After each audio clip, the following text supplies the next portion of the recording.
Good morning, everyone, and thanks for joining us today for our intimate conversation, the first of several that the Scholars Network on masculinity and the well-being of African American men will be hosting going forward.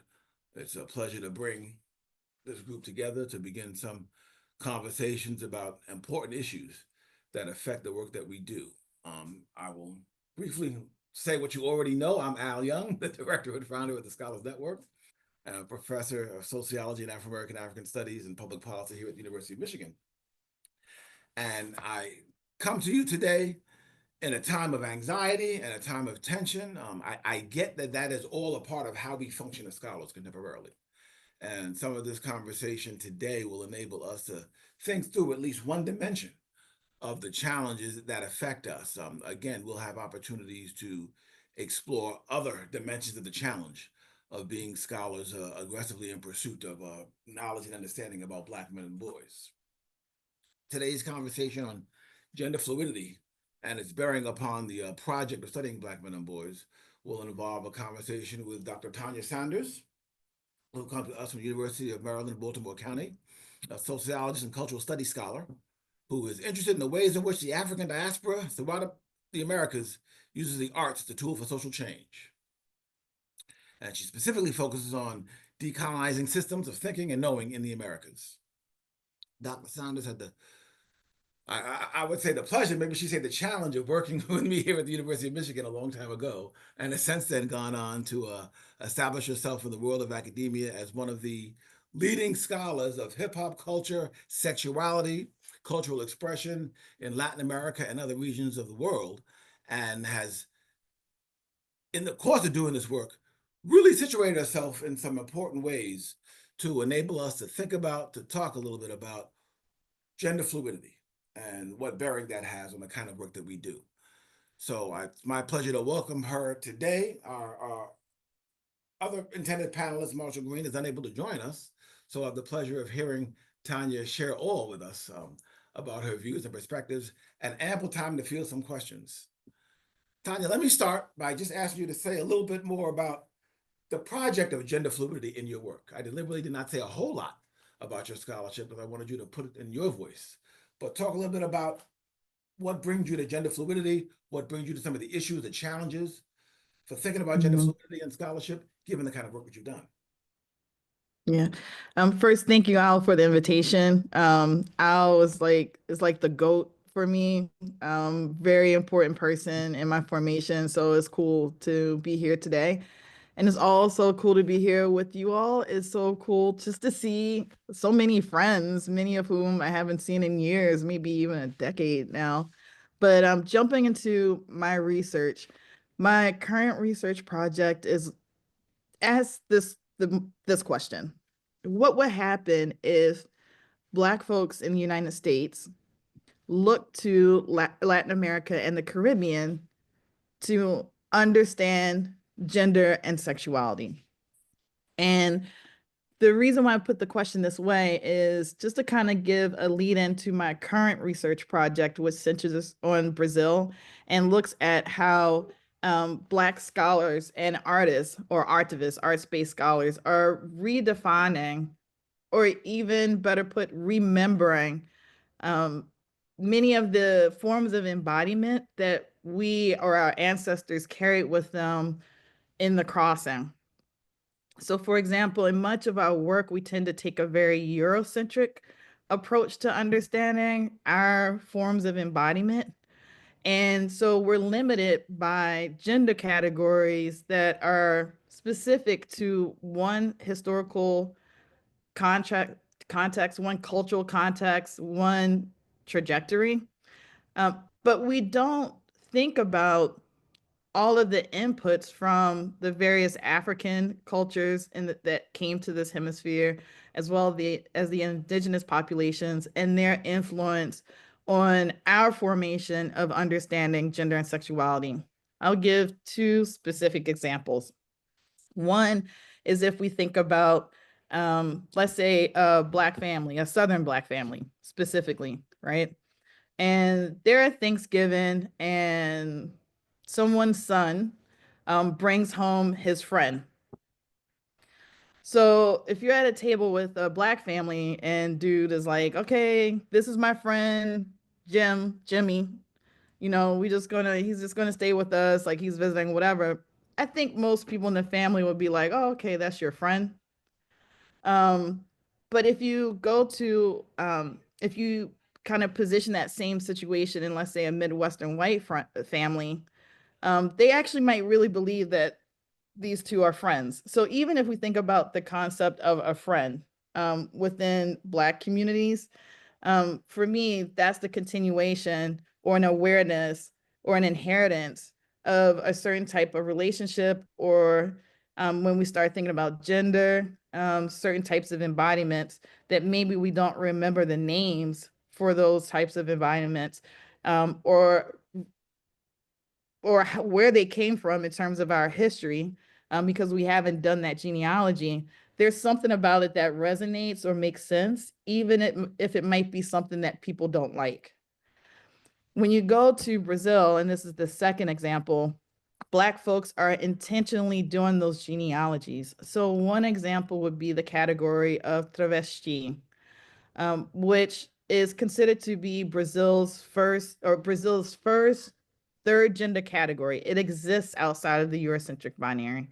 But in my work, I argue that there are other gender categories like sapatão, bicha preta, which is kind of like an effeminate Black gay male who embraces his femininities, right? And so is identified, feminine identified, but is still identifies with masculinity as well.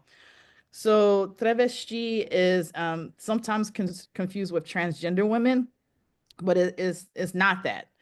But if you start thinking about the relationship between travestis and some of these gender categories to the continuation of African-based religious traditions being practiced in the hemisphere, you start to realize that in many ways, the African-based religious traditions, through the stories of the various Orisha that are kind of like deities-ish from the Yoruba pantheon, that they all are stores of information, of knowledge. So you have some that are non-binary. Some of the Orisha are non-binary. You have examples of people, a male couple, if we could call it that, like an energy that lives together as a pair in the bottom of the ocean. So there are all of these sort of ways of thinking about embodiment that doesn't map onto the sort of Eurocentric perspective. And I think a lot of us in the United States, particularly those of us from the Southeast, who come from more Afro-diasporic culture, I think that we would learn a lot about how to maybe theorize and think about these things if we really started paying attention to what folks are saying in the rest of the hemisphere, people who are literally our cousins, and literally share the foundation in terms of how their societies emerged as well. Thanks for that little bit of an introduction to your thinking, and Mhm. I'm going to deliberately start what I think is going to be the hardest question to ask you, so it'll get easier from here. And certainly, folks, be prepared. Populate the chat with your questions. We'll certainly have ample time for your questions. But the hardest one, and it speaks to the very existence of the Scholars Network. Many of us believe that we've reached a time where there is some degree of intellectual stability in studying Black men and boys. That a topic that in some ways is still ancillary to a certain academic agenda. There's certain challenges in trying to advance that work, but it's here, it exists. There are canons of scholarship, patterns of thought. And so at this moment of stability, gender fluidity emerges, and this Mhm. increased rupture of a sense of coherence to Mhm. manhood, masculinity. Can you help us think that through a little bit? What might you offer, given that you are wholly invested in thinking about gender Mhm. fluidity and have been throughout your career? What can you Mhm. offer as ways of thinking, ways of considering the work that we do, those of us that are firmly situated in studying Black men and boys, Mhm. about how to grapple with gender fluidity and advancing our own Mhm. projects? So just to kind of preface that answer, the reason why I'm studying like epistemologies, right? How do we know what we know, systems of knowing, and rethinking those genealogies is to help us to see things that are right in front of our faces. Because if we think about, for example, the process of colonization, most of it think of it on the material level, at the level of like enslaving bodies. And we might think about how gender and even sexuality for Black folks are impacted by this very real material moment, the effect of these types of violences and abuses on our bodies, and how that in turn influences our sort of way of understanding ourselves. But for me, the other part of colonization is that it's the racialization of knowledge systems and ways in being and thinking in the world, and defining it as illegitimate, not normal, and not natural. And I actually think that because of how gender was or not organized on the African continent, that that is actually the source of anxiety and the labeling of Black folks as being sexually promiscuous, as our genders being deviant, etc. So, in terms of thinking about the things that are in front of our face and the process of colonizing epistemologies and racializing them, we're taught that like there's nothing left. There's nothing that we've inherited from our ancestors in terms of how we think about gender is not there. It doesn't exist. But then we look at Little Richard, we think about Bessie Smith, we think about um, Big Frida, and we think about Billy Porter, right? This is no something that like rupture that began and just came into existence now. The only thing that has changed, just to be blunt, is the way white people are talking about this, right? Or I would put it a certain set of Eurocentric scholars, right, who are all not necessarily white people, right? And so if you just think about the arts, for example, if I were to think of like nationally recognized and internationally recognized artists that are gender fluid or gender non-conforming, I would have a hard time coming up, and I'm talking about in like the mainstream social scene, right? I would have a hard time coming up with a list of folks who were not Black. Like if we think of the history of American music, the only person I could think of that might fit into that that's not Black is Divine, who's from Baltimore, right? So I think that in terms of thinking about gender fluidity and stuff like that, it's almost kind of like we've been long overdue to recognize how these embodiments and forms of expression have always existed in African in Black world in the United States, right? In Black spaces, which was one of the reasons why for so long places like Harlem seemed like a safe space for gender non-conforming white folks historically, like way back in the day. So I just think that for me, the question is interesting because it's almost like we have permission now to really look at ourselves and maybe take ourselves seriously. But even in trying to do that, we're still doing it through a Eurocentric genealogy where now, a certain perspective is rethinking its approach to gender. And now we're sort of coming back to ourselves through looking through that lens, which is another reason why I'm really interested in looking at what folks are doing in the hemisphere, because they're doing the exact opposite of that. They're returning to what already exists and noticing it there and taking it seriously and using that as a site of knowledge production. So what does that mean for the notion of a gender binary going forward? Is it slowly erasing? Does it have some durability? How do I we think think about that that, going forward?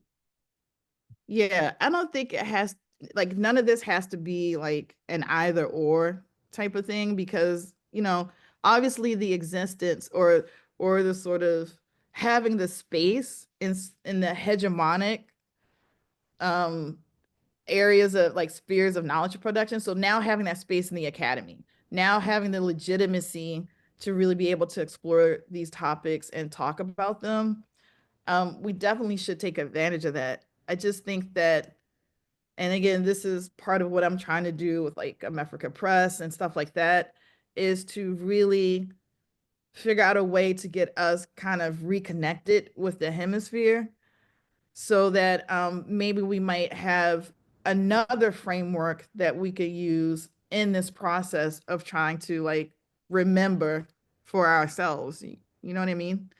So I don't, what I think it means is that we're at a starting point. But I really think that we should be scholars who are just whoever they are, who are just generally interested in this area, needs to take seriously what is already here and like present and start from there just as much as starting from sort of the like academic Eurocentric perspective of what gender fluidity is. See, we have in the chat a comment already popping up. Gender fluidity isn't confined to same gender loving people. An article I wrote about fans' response to rappers Lil Wayne and Baby Kissing speaks to how hip hop can recategorize masculinity that seems non-normative as normative. It's useful to think about when gender fluidity is embraced and rejected within dominant Black culture.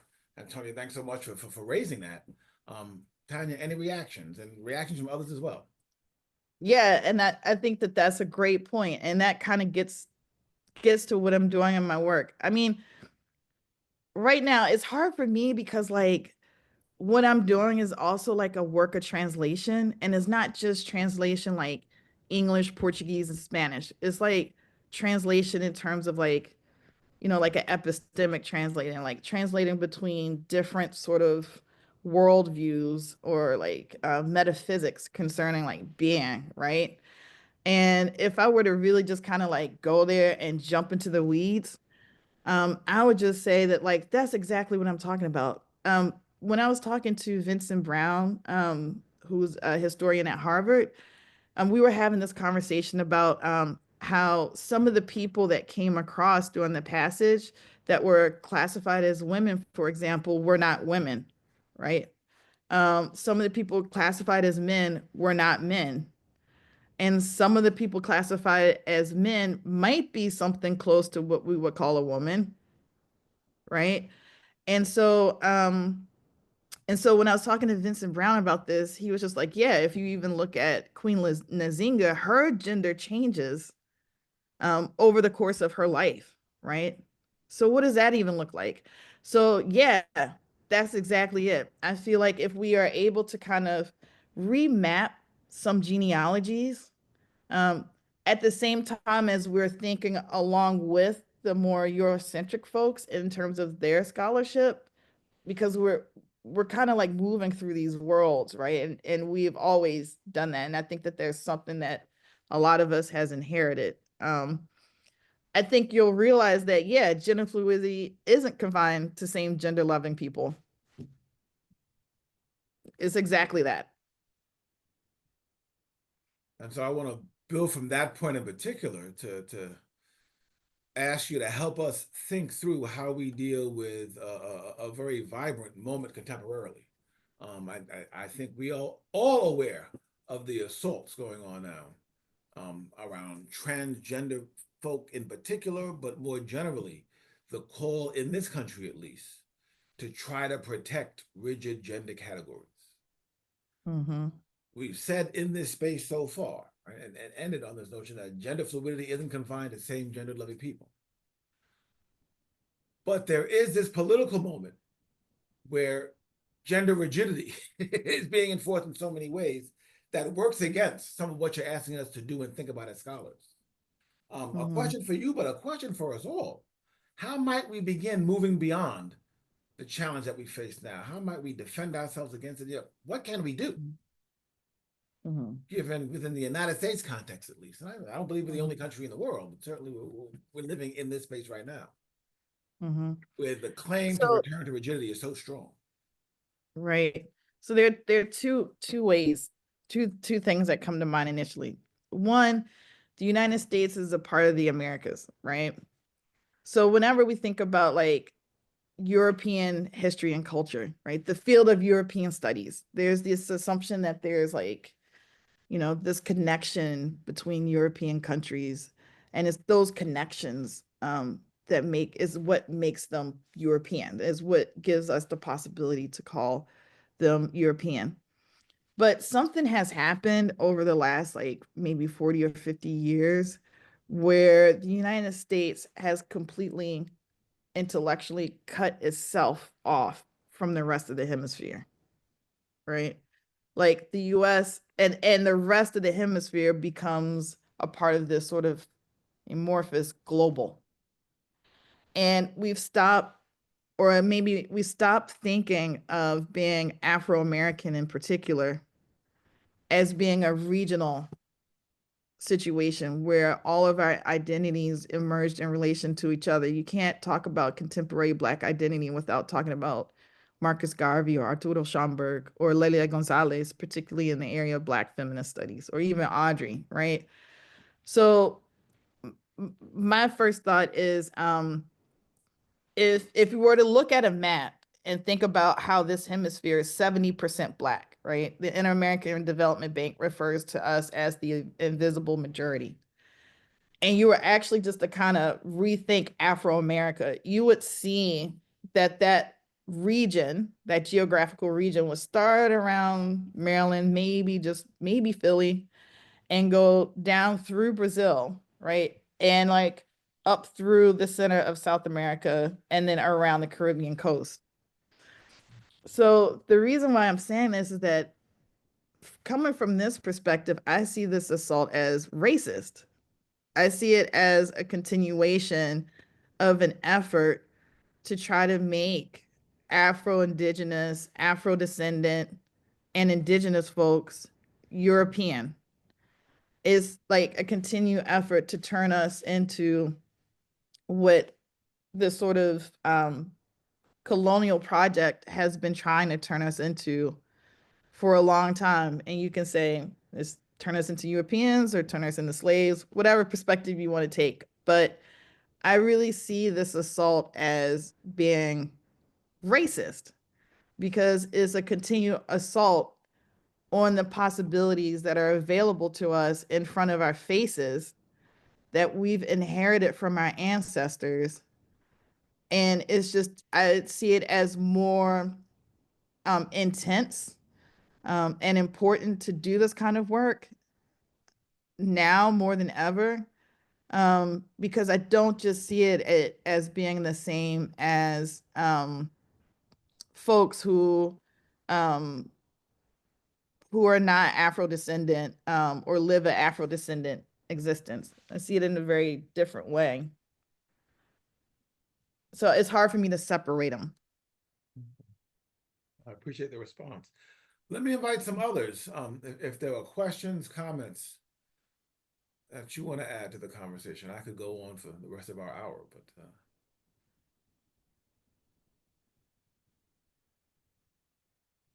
No question. Just want to say thank you for a very, thought-provoking, piece of information in history, and to challenge our thinking. Just wanted to say that. Appreciate that. Well, thank you.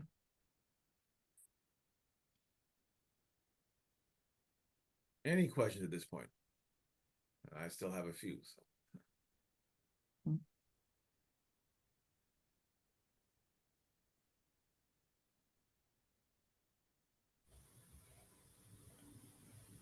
I don't have suppose I do have a question. I mean, I think for the for folks who study masculinity, Black masculinity, I think I was going to put this in the chat, but I guess I could just say it.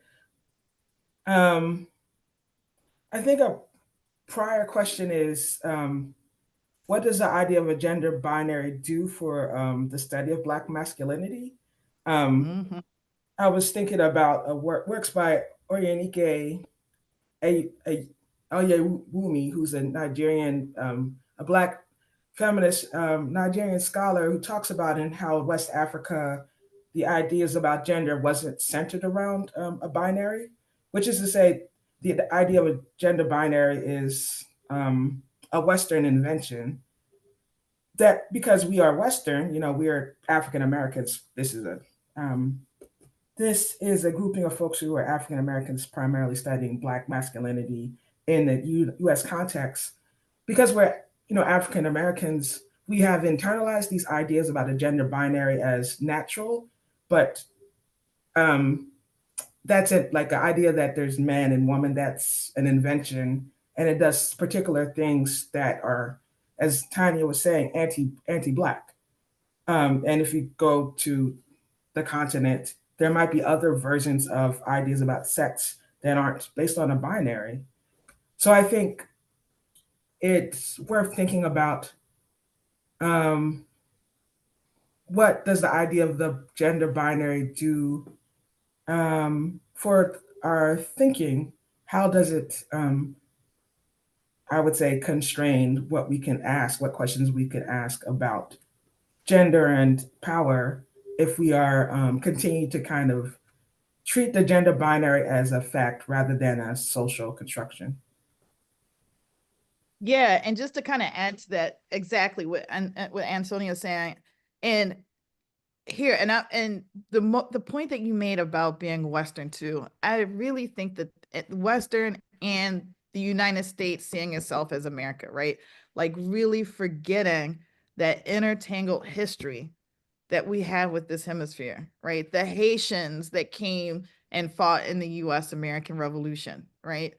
Just like how we just don't remember that, and what is that also doing? Like us being unable to see folks in this hemisphere as being like the same to us as what a French and a German person is in terms of Europe, right? Like just the inability for us to think of the rest of the hemisphere as Western, for example, when every social revolution that formed the modern West, except for one, happened in the Americas. And that one was the French Revolution. So the question is like, what is Western? And that's something that I think about in my work as well, right? I think the Haitian Revolution, I think the US Revolution, the French Revolution, the Haitian Revolutions are the big three. And the reason why I say that is the Haitian Revolution for me is the manifestation of a very real and powerful counter-hegemonic vision of what the modern West could be. So from my perspective, circulating in the hemisphere, I think that there are more or less, you could generalize it this way, like three visions of the modern West. There's a Eurocentric one, and that's the one that's dominant and frames the debate and all the terms of the debate. There's an Afro-influenced one or Afro-indigenous one that is extremely strong. And like as countries like Brazil come online, like that's like a whole entirely different, that's just a game changer. And then there's an indigenous one that you get you can recognize the hegemony of that in places like Bolivia and in other parts. So the thing is that like because and this is why I'm so interested in this question of knowledge, right? And also thinking of African religions as not religions, as like their metaphysics, their theories of being. It's a philosophy. So I think that there's a lot that's embedded in that. And for the countries that really have temples and really have those types of things organized, I think you see more what one might call gender diversity, gender fluidity, or whatever, because people are growing up learning specific examples of deities that live with their husbands, if they're men, in the bottom of the ocean. So my thought, like if I could say anything, I would be like, well, if y'all really want to get into it and really like have a fresh perspective on this, you need to be reading all the scholarship that's coming out of Brazil. And it's not Brazil like, oh, Brazil is just hot right now. Yeah, there's, oh, Black Brazilian studies. I know this guy. I know this dude in Sweden. Like, it's not like the same dynamic, even though Swedish guy would be, I think interesting and important just in terms of the potential impact that it could have on our understanding of ourselves within this context, within an American context, hemispherically speaking. If I could wish anything for you, I would be like, if you don't know Portuguese, get down with the Google Translate and just really read the stuff that's coming out of Brazil. Like, one university in Brazil publishes almost like 20% of the academic production in this hemisphere. So if you want to like rethink masculinities, I think what like Black studies in Brazil is producing in this area, and there's a lot, would be a great place to start. And again, I'm slowly starting to try to do that too with the creation of America Press, where we're centering on translation. Later this fall, there are two books that might be interesting. One is that's specifically, I think, interesting is the one that's being published that was written by travestis and Black travestis and Black trans women in Brazil. But just in terms of masculinity, there's this poet that's really well known in Brazil called Formigão, and he identifies as a sapatão. So a sapatão is a category, and again, they're theorizing the sex, gender, the sexuality, gender stuff intertwined. And I think that is a great place to start because, sexuality is always embedded in how we think about and understand gender. So they're just really taking it on and thinking about that. And he identifies as a trans masculine sapatão. And sapatão is like a category of people who are classified as female at birth. You could say that they're kind of on the lesbian continuum, but they don't identify as women. So like, let's take Oyewumi's work and just like see how people are thinking about it to explain something that they see in their everyday context. And so Formigão is this like identifies as a sapatão, is not allowed into like lesbian spaces because they can't figure out if he's a woman or not because he doesn't identify as a woman. He rejects it. And he also identifies as male.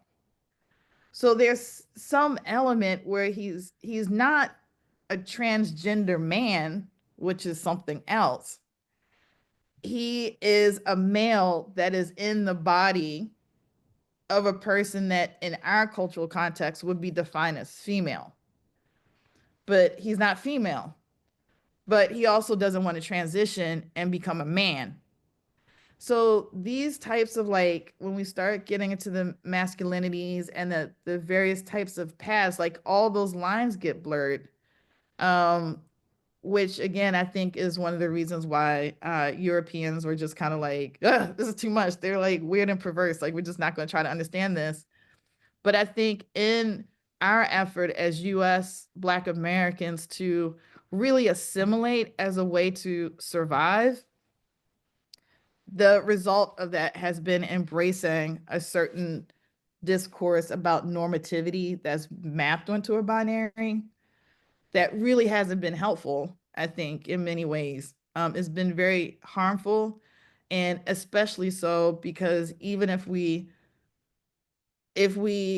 because we don't remember that we still are aware of these things that are in front of our faces. Does that make sense? And it just can cause like some internal issues that maybe we just don't really know how to talk about yet, because we haven't taken the time to learn the language or develop the language, which y'all are doing now.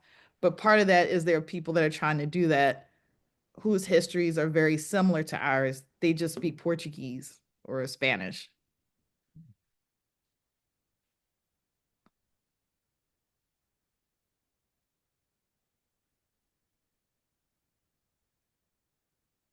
Other questions? I did have one question. First off, thank you. Really, really appreciate this. So I second what was said.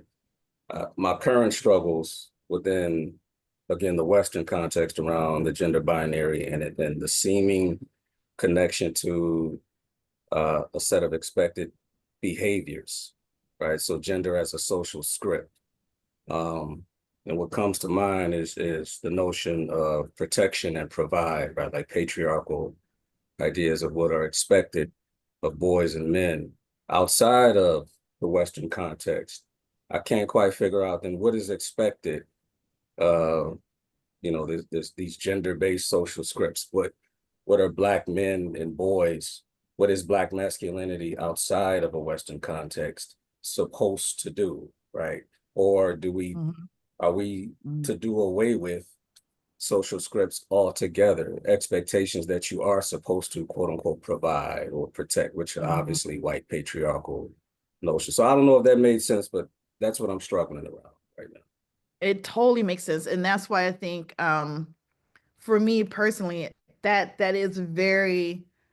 intersects a lot with what I'm thinking about in my research. And that's why I'm so interested in what's happening in Latin America, because it is Western. Like, we're still operating in the West. And the thing that's an interesting contradiction is that all of the Americas are literally defined as being in the West, like on paper, etc., right? But the thing is that why is it, in terms of our everyday understanding of what it means to be Western, why is the Caribbean, which is foundational to the modern West, why are the Caribbean and Latin America written out of our taken for granted imaginary of what is Western, if that makes sense? And I think it's because that Spain and Portugal and France and even the UK weren't as successful in the rest of the hemisphere of establishing a cultural hegemony the way that they have been in the United States in many ways. And I think that that's part of the reason why we're cut off. So the reason why I'm interested in Latin America is because you have the stuff in Latin America, the cultural traditions and memories that are defined as being outside, as not Western, because they're African and indigenous. But the way that these countries are included in the West is that they become something else other than a country that, in terms of cultural syncretism, is syncretically an African with all the different African cultures, and indigenous with like one other cultural influence, and that being like Portuguese or Spanish. I don't know if this is making sense at all, but one of the reasons why I think it's so interesting to think about this in the hemisphere is because it offers both. It offers a context that's similar to ours in the sense that is dominated by a patriarchal, Eurocentric ideal of what being Western is, and is dominant in the institutions, what's expected of Black men, everything. There's like, we have that existence. What's so interesting for me, specifically in the place like Brazil, is that they are studying and mapping the genealogies of the non-European contexts that are right there as a part of their everyday culture. So they can kind of do both of what you're asking. And on top of that, not only do they do both, it also opens the door to going back to the continent to think about this. There's a lot of scholars from the African continent who go to the Caribbean, who go to Latin America, because they're trying to piece together pre-colonial West African culture. And it's kind of like everybody has a piece, right? And again, it's not to reproduce the same thing as it was before, right? Because there's lots of different befores, but it's just to really try to piece together and even map, do a historical genealogy. And so that's kind of what I'm doing with my work, is I've gone through the southern United States through Cuba, through Brazil, and I'm on my way to Nigeria, to Ile-Ife, to think about these things as well. So it's not really an answer to your question in many ways, but it's an answer in the sense that like it totally makes sense, and there are people doing that work and thinking about that question. Does that help some? I don't know. Kyrie says in the chat, it definitely does help. Other questions?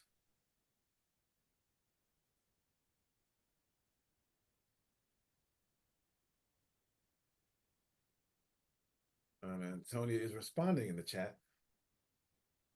And feel free to respond out loud. So Yes. we'll come up with the chat, we'll accept that. Yeah, I'm writing this book about intimacy in hip hop culture, and I'm working on this chapter right now that is about it's about the Wu-Tang Clan among other things. But one of the arguments that the chapter is making is that because of so many Black men and boys and Black women too, but in this case, Black men and boys are under mass incarceration. I think we haven't caught up to how the ideas about what masculinity means has had to change on the ground, because men who are in prison are radically dependent on the kindness of others, and they cannot provide for other folks. And other men wind up providing for them, and their spouses do, and their girlfriends do. And I think there's a negotiation about what masculinity means that's happening in real time that I don't think we have articulated as scholars. I mean, Reuben Miller and Forrest Stewart are articulating it through the idea of carceral citizenship. But I don't think they take it up as a challenge to what gender means. But I think essentially it is not a challenge to, but there's a sense, I think we're up against a sense that what the meaning of Black masculinity is fixed. And I think it's more appropriate to think that the meaning of Black masculinity changes depending on the context. And the post-civil rights era, particularly with mass incarceration and deindustrialization, is a context where Black masculinity, what's seen as normal, what's seen as this is what it means to be a man, has changed. But I don't think I haven't seen work that kind of names that. And I think even in Reuben Miller and Forrest Stewart's work on carceral citizenship, I don't think they think of themselves as masculinity scholars necessarily. But there's all sorts of space to take that up as, oh, when men have to care for other men who are their peers, when men have to provide for folks who aren't their relatives, but they're their friends because they care about them, that is an expansion of what it means to provide for someone. That's an expansion of what it means to be a man, where it's not just about providing for your heterosexual spouse and your kids, it's providing for your friends. That is the expansion of the idea of to be a man means to be able to provide for someone else, because if you're incarcerated or when you have a record, you're forever dependent on other people. All those things are happening right now. But I don't think that sort of the implication of that has been taken up in a way by masculinity scholars. There's an opportunity to rethink masculinity given these times that I think Black masculinity scholars would do well to kind of think about. Just pushing against the gender binary always means one thing. It's meant different things over time. So look out for this book. It'll be out at some point, at some point. So Tony, I'm looking out for it. Yeah. So, huh? No, go ahead. I was going to say something, but go ahead. Sorry. Yeah. And so to me, part of the answer to that, like, or not an answer, but like part of the conversation with that would be, what if we thought about masculinity as being feminine, right? Like, what if we recognize masculinity as containing both? And so there's a certain way in which, if you follow like a sort of like African based system of thought that exists, I'll say we have access to in the Americas, That is how masculinity is defined. It's not seen as an absence of femininity. I think about there's this woman, Linda Quebrada, who's a trans woman now. But she started out as an effeminate gay Black man and then realized she was a travesti. And she and this is also one of the chapters that I'm writing in the book now. She wrote this song, she sang the song called Amor Amor, where she talks about the figure of Eshu. And Eshu, one could argue, is kind of like an African-based theory of existence that is personified in this existence of this deity, for lack of a better word, or like Orisha, that when the Christians arrived to the continent, specifically to West Africa, define Eshu as Satan, as the devil. But if you look at some of the earlier statues of Eshu, I don't know if you can imagine like 15th century Europeans arriving to like the coast of today Nigeria and seeing, like, it's lunchtime, middle of the day, and there's a statue with a figure that has large breasts and a giant erect penis, right? And kids are like running around playing do do do do do. Like, how would somebody from that framework like understand seeing that, right? And what does that even mean? And so so she was associated with the trickster and indeterminacy. I don't think that she was a trickster or like anything like that. I think Eshu can seem like a trickster if you're kind of tricking yourself into like believing something that's not like real, so to speak. Anyway, without going into a discussion of Eshu, the point is that Linda Quebrada, um, this is not like this is not like she realized she was a gay Black effeminate Black man, and that there's some sort of natural progression in terms of being travesti or something like that. That's not what's happening here. This is just her evolution in terms of how she understands gender. So the question is like, how does she go from being travesti to a transgender woman when travesti and transgender are completely separate, because one exists outside the gender binary? But then when she becomes a transgender woman, she still sees herself as outside of this binary. And in this song, she talks about how she becomes a woman through Eshu, through moving through Blackness, right? Um, so the reason why I'm bringing up Linda Quebrada is that she did this documentary, and at one part of the documentary, she's looking in the camera and she's like, "You men, you just abandoned us. You tricked us, but we remember." And the way she talks is like she's bringing into, she's manifesting this theoretical concept that comes out of Brazilian, out of Black studies in Brazil, of ancestrality. And there's a book that we're publishing by Osmundo Pinho. It's a translation of his Brazilian book where he gets into this ancestrality. And it was like this sort of ancestral voice coming out, like, y'all came over here, and in order to save your butts, you just completely ditched us. You ditched us, the like people that like, in order to access the power associated with the European notion of patriarchy, you just completely ignored the feminine aspect of yourself, repressed it, and just kind of like axed us out of the picture in order to just kind of like focus, double down on this one aspect of your embodiment in order to access power. And now you're coming at us and trying to like use that power to control and dominate us, and by extension assert your ability to access humanity through a certain type of masculinity, right? So anyway, for me, it's just kind of like, that's kind of why for me I'm interested in the foundational work, and I hesitate to talk too much about it sometimes in these contexts, because I don't know how that would translate in tangible ways of like, okay, I'm going to do an interview with Black boys to think about Black boys' masculinity and stuff like that. I can't offer advice on that, But what I'm really interested in is in the very foundation of how we're even thinking about this in the first place. And then somebody else thinks about what to do with it, if that makes sense.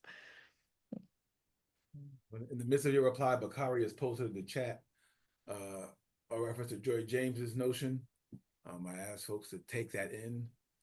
We are just about out of time, but an hour moves fast when you dig deep into challenges and issues. I do want to say something by way of pulling this together. And Antonia, I was going to respond to something you said earlier, and then this last 5 minutes of conversation really addressed in so many ways the point that I was going to make. You raised earlier, and I think I'm paraphrasing you correctly, that there's been this notion of Black masculinity, not so much as a social construction that's eternally evolving, but as a social fact. And I think one of the tensions for us in the network, it gives life to the work that we're doing, but still remains as a tension, is that a lot of us are trying to make sense of the construction of Black masculinity over time with the durability of the social facts around how Black men are treated. And so the last set of conversations here talked about moments or incidents or conditions, whether it's incarceration, so many other things that are experienced in particular ways by self-identified, socially identified Black men. And how might we as scholars be able to work that through and maintain the kind of openness to understanding what Black masculinity is, might be, how it changes over time. That's a huge project for us. And Tanya, I appreciate what you delivered to us, and all of you, in providing some basis for thought, whether it's literature beyond the United States context, whether it's experiences of people beyond the United States context, whether it's ways of thinking about the gender fluidity discussion as racialized in some substantive ways that we didn't necessarily talk about in the beginning. I greatly appreciate the commentary. I should have said at the beginning, and I didn't say so because I feel like I've said this story so often that I'm sure most, if not all, have heard it. But the very call to this opportunity has come about because, and some of the old heads here that have been part of the Scholars Network for many years know that in our face-to-face meetings, we've had these moments where the self-identified men, the self-identified women have gone to their separate spaces. In large part because the self-identified women have said, we need a space to talk amongst ourselves about being women who study Black men and boys. And at our most recent face-to-face gathering in Ypsilanti a couple of years ago, for the first time, some of the men approached me and said, why are we having this divide? This is a violation of what we should be working towards. Why this artificial moment where the so-called women go in one space and the so-called men go in another? And within minutes of hearing some self-identified men say that, some of the self-identified women said, no, we need that space. Let's be clear. There's an importance for us being in that space. And so, that moment happened, but it remains a point of consideration about what we mean by being scholars of Black men and boys and how we situate ourselves around that. And so, I don't ever think there's a way of reconciling that challenge. I appreciate that it was brought up in that moment, and it's given us space here to try to at least begin what I hope will be a richer, a more thorough conversation about gender fluidity and the categories that we create as we try to do the work that we do. Tanya, let me thank you again for stepping in and being the point person, not just a panelist, but the panel for our conversation today. And thank you to everyone for joining us. Know that there is more to come. My intention is not to overwhelm you with webinars, but to provide periodic opportunities for us to gather, for us to talk about critical issues, for us to grow and learn from each other. So thank you, everyone, for being a part of our opportunity today.